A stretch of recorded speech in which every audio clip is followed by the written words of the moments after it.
బడాయి కప్ప. తిమ్మాపురం అనే ఊరి చివర్లో అడవిలో ఒక చిన్న సరస్సు ఒడ్డున ఆవు మేయసాగింది. ఆ సమయంలో సరస్సులోని కప్పలు బయటకు వచ్చి నీరెండలో విశ్రాంతి తీసుకోసాగాయి. ఒక కప్ప ఆకతాయిగా గెంతుతూ ఆవు దగ్గరకు వెళ్ళింది.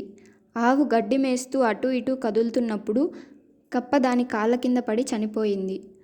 అది చూసి మిగిలిన కప్పలన్నీ తొందరగా నీటిలోకి దూకి వాటి తల్లికి ఆ సంగతి చెప్తూ అటువంటి పెద్ద జంతువును తాము గతంలో ఎప్పుడూ చూడలేదని తెలిపాయి.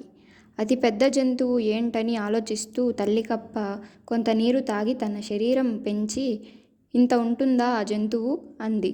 కప్పలు కాదు, అది ఇలా ఇంకా పెద్ద జంతువు అని జవాబిచ్చాయి. తల్లి కప్ప మరికొంత నీరు త్రాగి ఇంత ఉంటుందా అని అడిగింది.